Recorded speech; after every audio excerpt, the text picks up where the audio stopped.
It was just like a light bulb moment for me. I just kind of jumped up. I was so excited because I realized this is what I'm battling. Like now that I know the enemy, I can take it head on.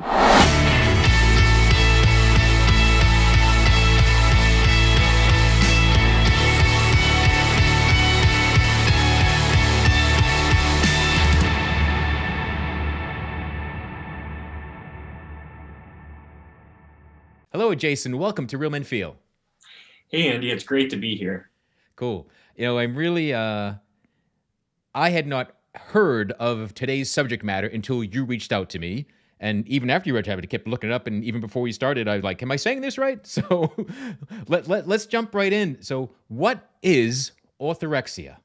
Yeah, so you're in the same boat as I was because I had never even heard of this thing and I was months into recovery. So, orthorexia is basically an addiction, an obsession with healthy eating.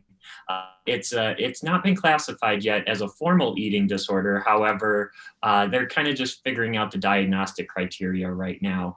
But basically, what it is an individual just becomes fixated on eating healthy foods, clean foods. They're no longer worried necessarily about weight or body image. Their concerns lie more with preventing disease, with just being as healthy as they possibly can be. And so in my case, I felt like I never really met the typical eating disorders that you hear of with anorexia or bulimia. So that's why I pretty much continued my diet as is because I didn't really realize that there was an issue going on. Little did I understand that orthorexia had complete control. I was ordering what orthorexia wanted me to eat when we'd go out to a restaurant or buying groceries. Everything had to be clean. Everything had to be healthy, organic. It just became an obsession of mine. Hmm. So it's different from anorexia because there's not a body image associated. Like you're just you think you're being healthy.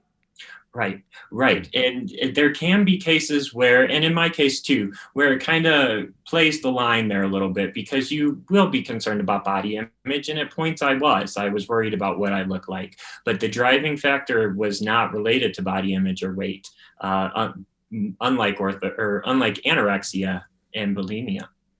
So might someone could you be orthorexic and a binge eater? Could you if you're overeating on healthy things, would that fall into this as well?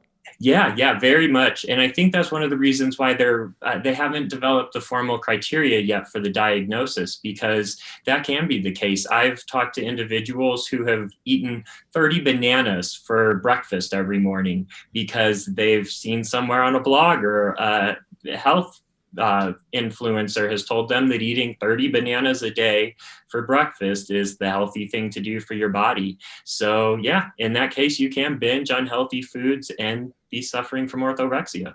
Hmm. So how did this show up in your life? Is this something that you've been dealing with for years and years and didn't know what it was, or just only as an adult, or what? Yeah, so I kind of developed an unhealthy relationship with food at a young age. I had battled obesity as a child and lost the weight in high school. And it was at that point that I joined Weight Watchers, took the weight off, and that kind of became my crowning achievement. That's what I placed value in. It gave me a sense of control.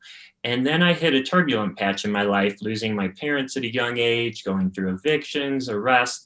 It was just kind of a rough time. So I always sought control through my diet, through eating. So there was already kind of that seed planted.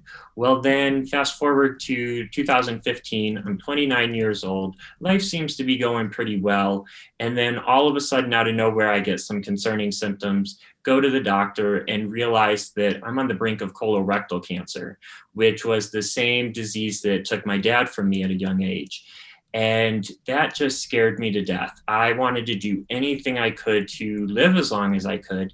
And I immediately went back to food. So that's when it became that obsession with being healthy because I went online and, you see sugar causes cancer, red meat causes cancer.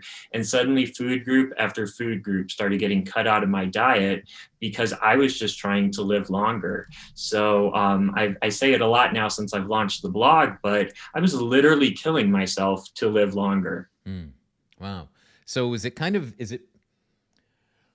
the health aspects of it, the desire to be healthy is it's kind of like it's rooted in fear. It's an emotional underpinning to your actions. Absolutely, absolutely. Yeah, it's I made a funny meme the other day, and it was, how do you explain to someone that you're scared of the loaf of bread on the table?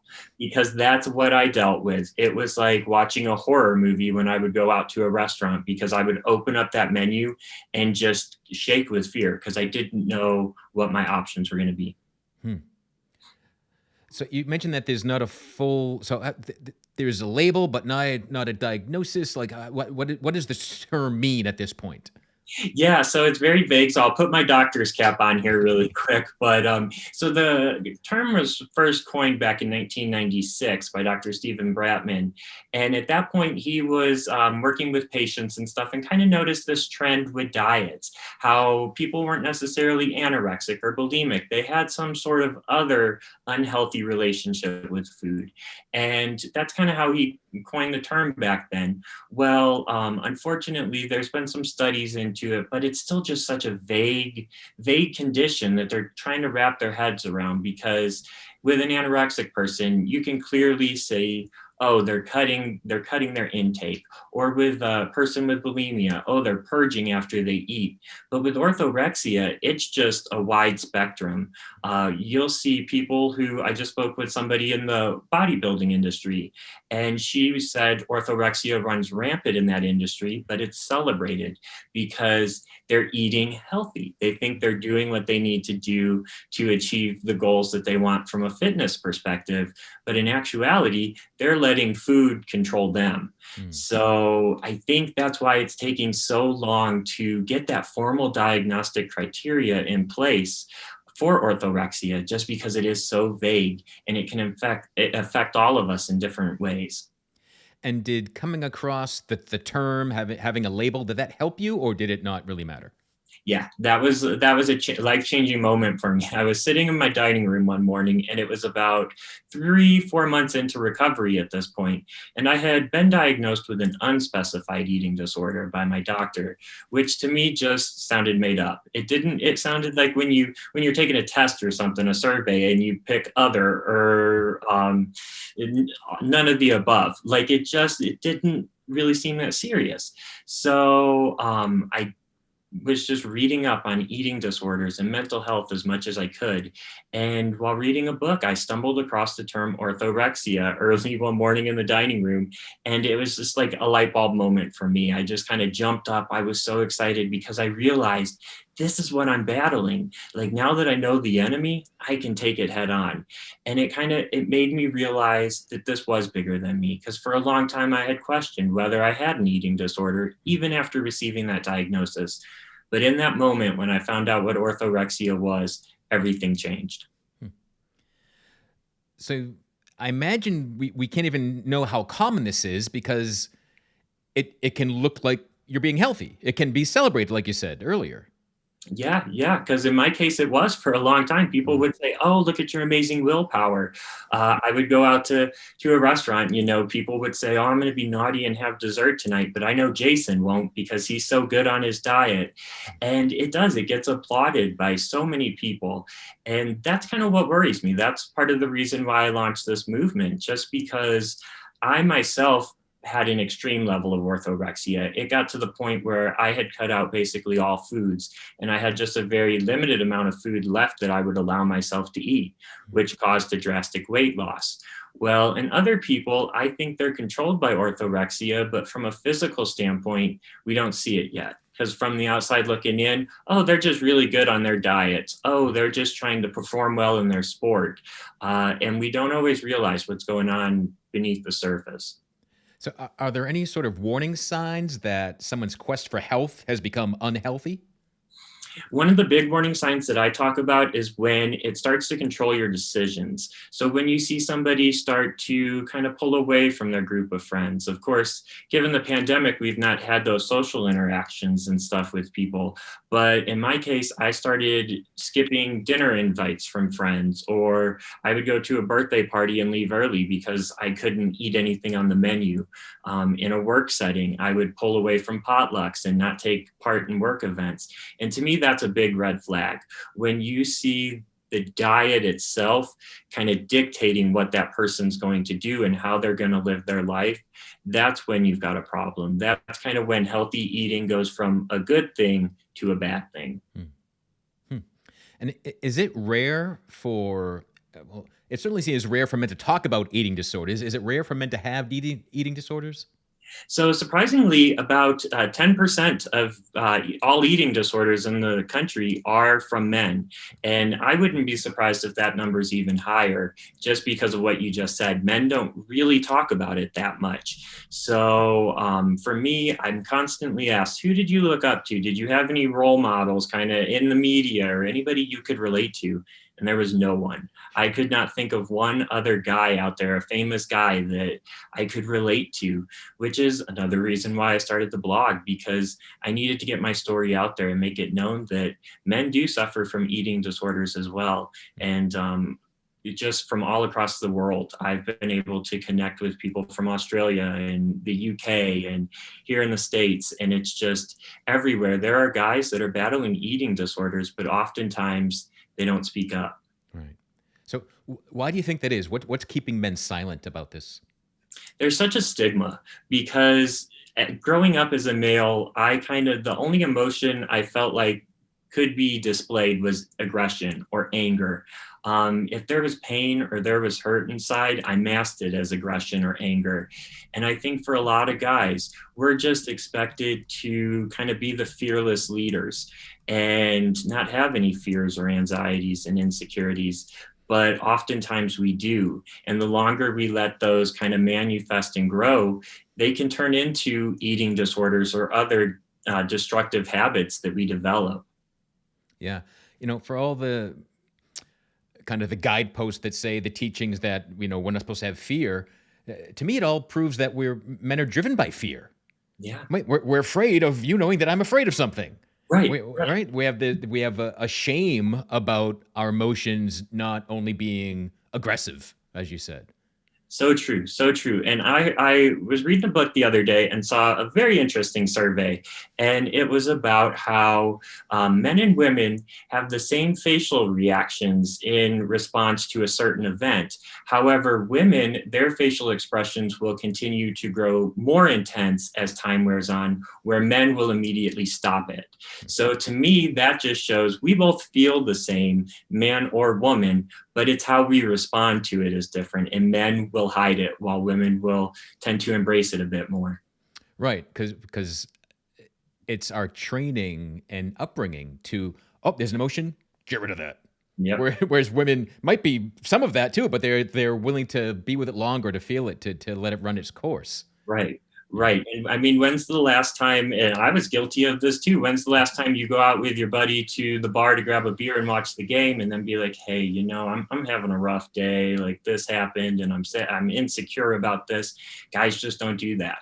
And those are the conversations that we need to start having. Right. Couldn't agree more.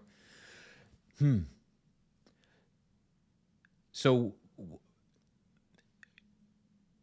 you have your health scare, you want to live longer, that starts this. Were there fears and insecurities before that?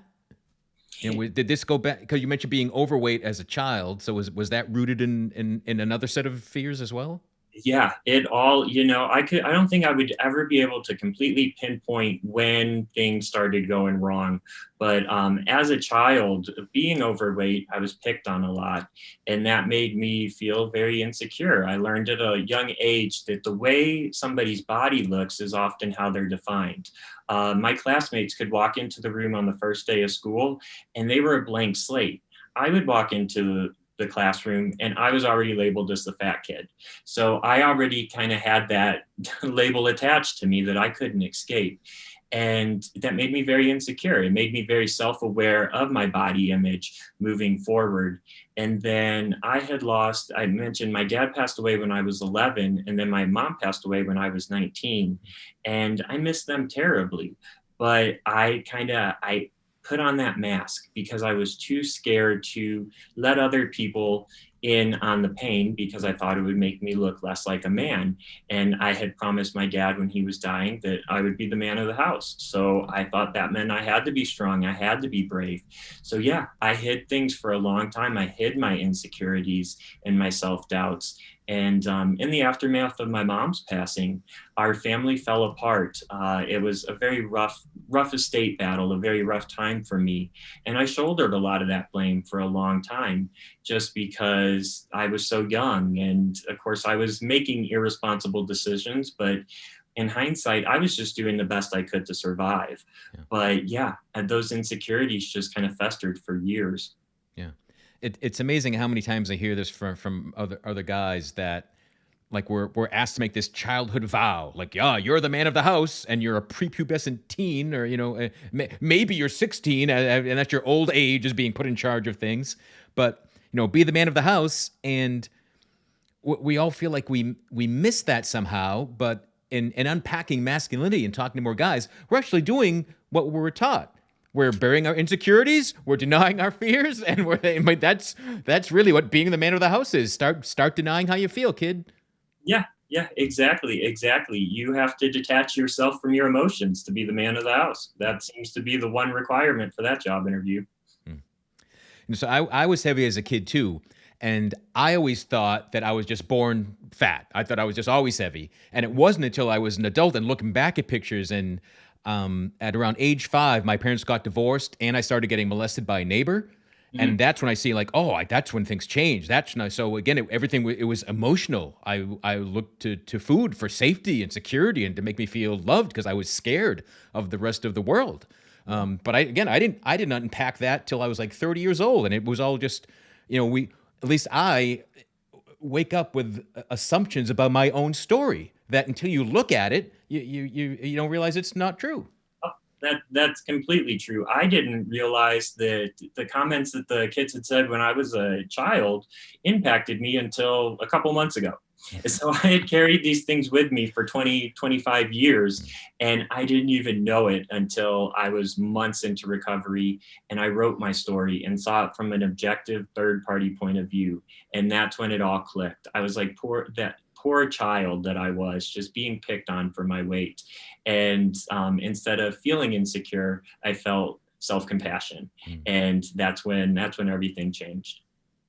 So obesity keeps going up and up, and the more supposedly health conscious we get as a society and create more products that say they're healthy, it doesn't seem to be doing anything. So in hindsight, with the compassion that you now have for your kind of younger self, is there anything you would offer to parents? Is there anything you would tell children that are battling eating issues and emotional issues? Is there anything you would say to them right now?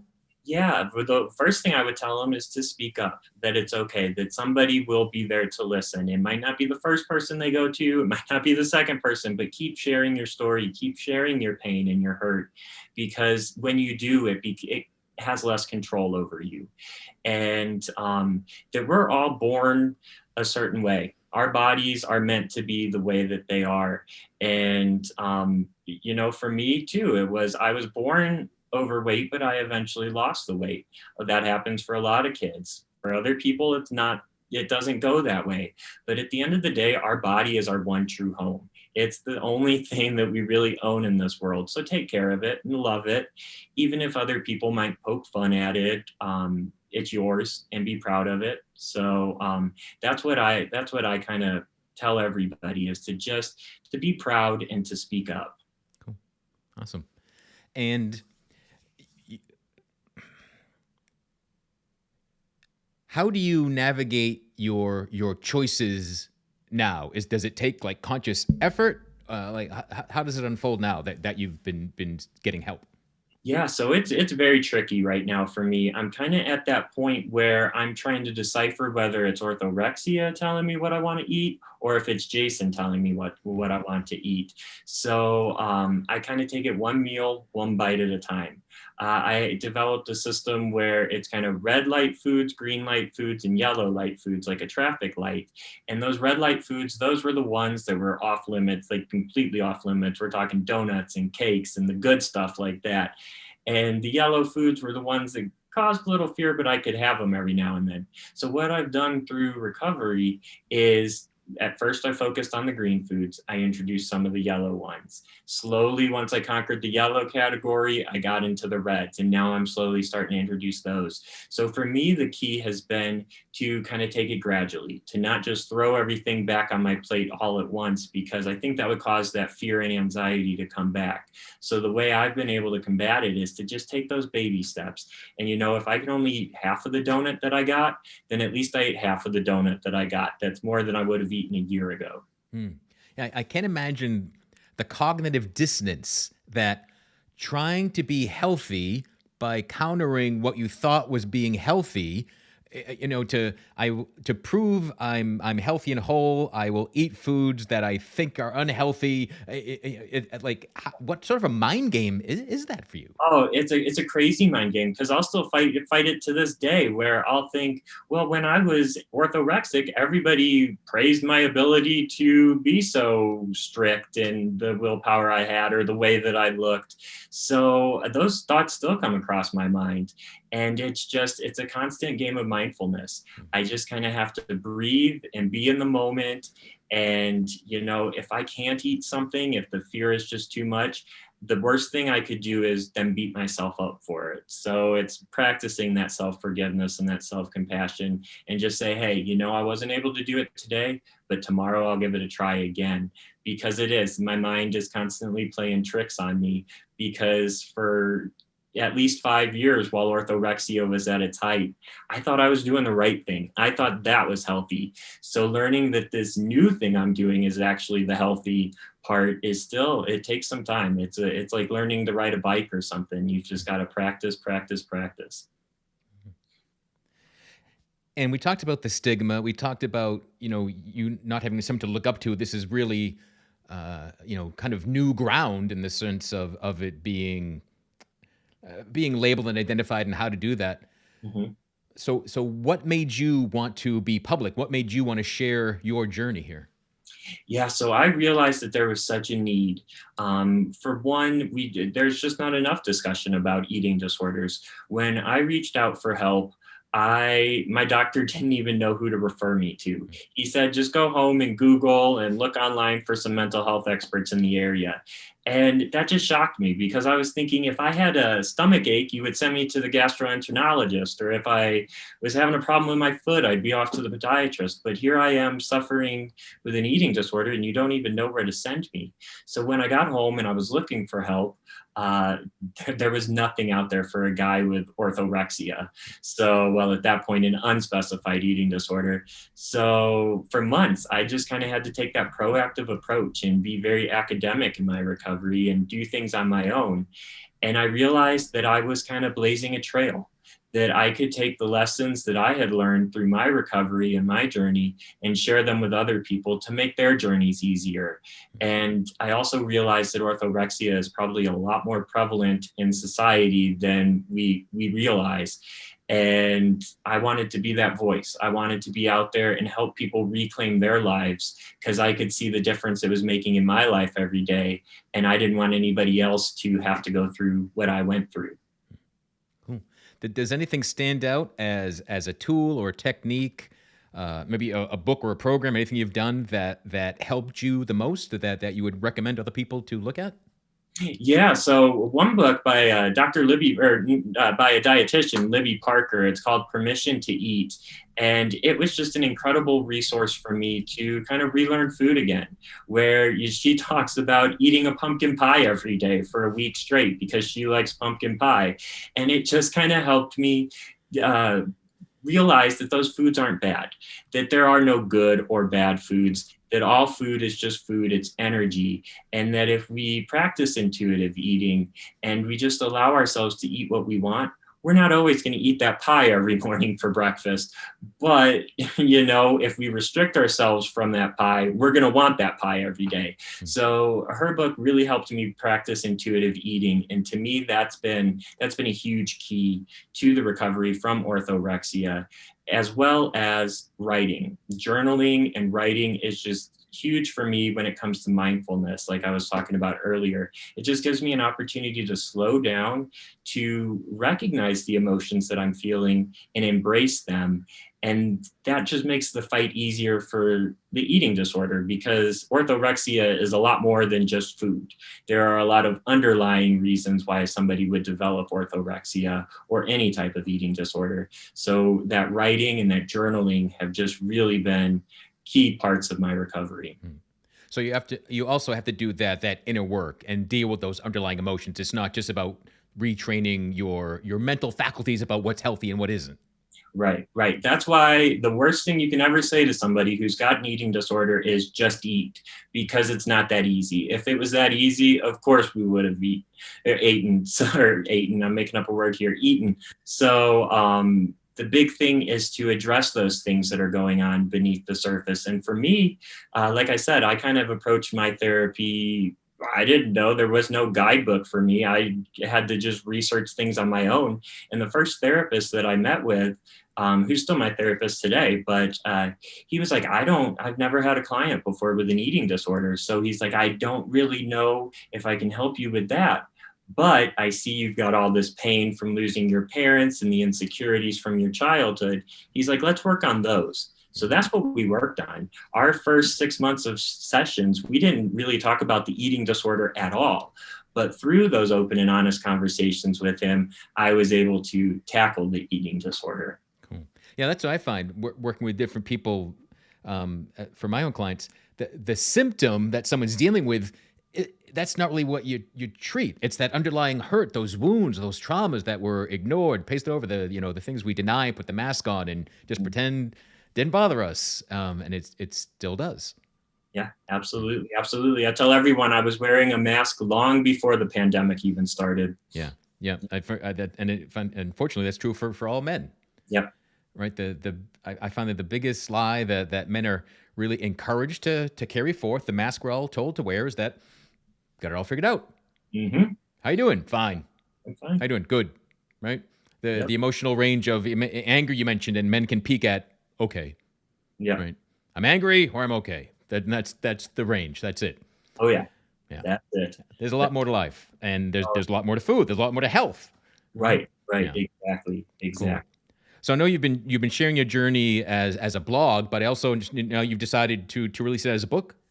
Yeah. So Starving for Survival will be the name of my first memoir coming out later this year. So I am really excited about that. It started as just kind of, I thought it was going to be a blog post, and it started just kind of looking back at childhood before food became good or bad, and before I even associated it with body image or weight. And I just started writing, and it just started flowing out of me. And through this writing process, I've been able to recognize events in my life that contributed to the eating disorder that I had completely forgotten about, that weren't at the forefront of my mind. And I just hope that this is the type of book that all men can relate to. Even if you don't have an eating disorder, it just kind of dives into those stigmas and those stereotypes around mental health and the masculinity, the idea of masculinity that we've got right now as a society. It just questions all of that. So I hope that this is the type of book that can spark the discussions that we need to have, and open some people's eyes to the way that we really need to be living our lives compared to the way we have been living our lives for so long. Awesome. Yeah. Love your phrase. And that it is always important to ask questions. Mm-hmm. Not just, follow the herd, follow your dad, follow, whatever you're following. Ask, is this worth following? Do I enjoy following this? Is this benefiting me? Right? No, there really isn't good or bad innately in food or in thoughts or in experiences. I find does this serve me or doesn't it? Right. Exactly. Exactly. One thing I work on, and I attend a men's mindfulness group every week. And one thing that we've made a rule of is that there are no positive or negative emotions. So it kind of plays right into that. There is no good or bad. I'm the type of person too, I look at everything black or white often. So I'm starting to embrace that gray area and realize that I've just got to ask, what's going on with me right now? And if I'm feeling bad, that's okay. And I'm going to embrace it. But that doesn't have to be a negative thought. So I think, yeah, it's huge for us to just stop looking at the extremes and find that middle ground. Yeah. Yeah. All emotions do serve us. They're giving us feedback. It's our internal, navigational system. Yeah. And, a so-called negative emotion, all right, well, I'm feeling bad because what I'm thinking about, what I'm doing, like what is this information telling me? Not just, oh, I don't like it, I'll ignore it, hide it, deny it, right? Be willing to feel it. One of the biggest lessons I've learned growing up, when I'm willing to feel whatever emotion shows up in the moment, it passes so much quicker and easier than when I deny it and hide it and say, this isn't the right time and I'm not supposed to feel this way, right? I find that our emotions want to pass through us quickly and easily. Oh yeah, yeah, absolutely, absolutely. It's like that moldy apple or something that you've got sitting in the fridge. The longer you let it sit in there, the more it's going to grow and grow and grow. But if you just toss it out, it's gone and it's over with. Right. So yeah, that's kind of the way I live my life now, and that's why the journaling and the writing have been key for me, because that's kind of how I can express those emotions and get those out. And once they're out in the open, they're no longer just stuck in here growing. Right. Yeah, ruminating, just having our own thoughts.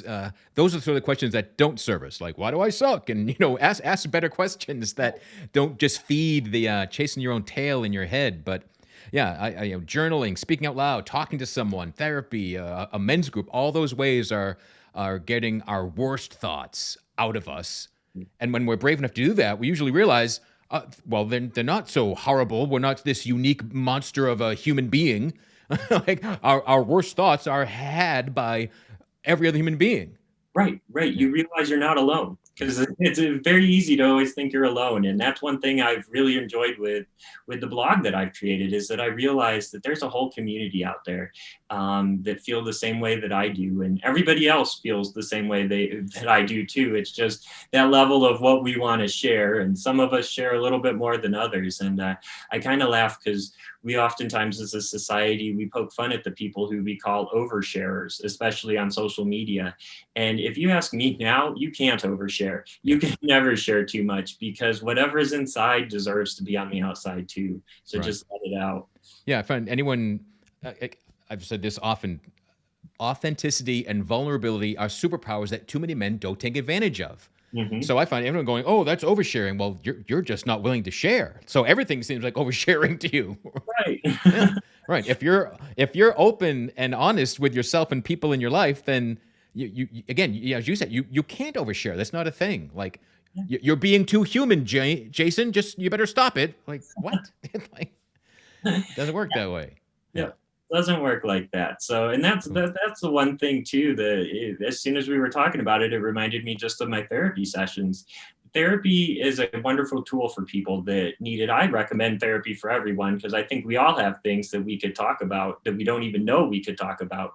But the key is to be open and to be honest and to be authentic, because if you only let a part of yourself out in whatever situation you're in, it's not going to get better. You need to just be willing to be vulnerable and to be authentic. And trust me, it was scary as hell for me.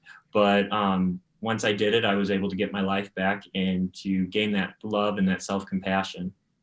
So what's been the reaction? How has your experience been since you've been sharing your story with the world? Oh, it's been incredible. It's the most therapeutic experience, which it's amazing, because I started this to help other people, and I didn't realize that in the process I'd be helping myself. But I've been able to make some wonderful connections, not just within the eating disorder community, but within the men's mental health and the mental health community in general. Like when I started the blog, I thought, okay, I'll talk about orthorexia and that'll be about it. I didn't realize that there was so much else to the conversation, to the discussion. And it's been a wonderful experience, just getting to meet people, getting to meet professionals and enlighten them on my situation. I get to kind of take things we read about in books and illustrate it and show what it's like in real life.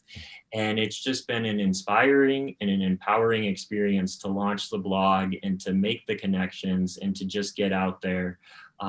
It really makes me feel like I've taken the lessons that I've learned through my tough times and maybe making it just a little bit easier for somebody else out there. Yeah, beautiful. Love it. And all this feels like it's part of another initiative I see you're part of, this Strong Men Talk. So tell me about that. Yeah, so I'm really excited about that. Strong Men Talk was an idea that just came to me one weekend, and I realized that the strongest man in the room is the one who's open and honest and vulnerable. It has nothing to do with weights. So you can bench press 500 pounds for all I care, but if you're not willing to share your heart and your emotions, then you're not the strongest man in the room. And I did a photo shoot around Denver here where I just kind of held a sign up and just said some phrases about how I feel, that I cry sometimes, that I have insecurities, that I battle with anxiety.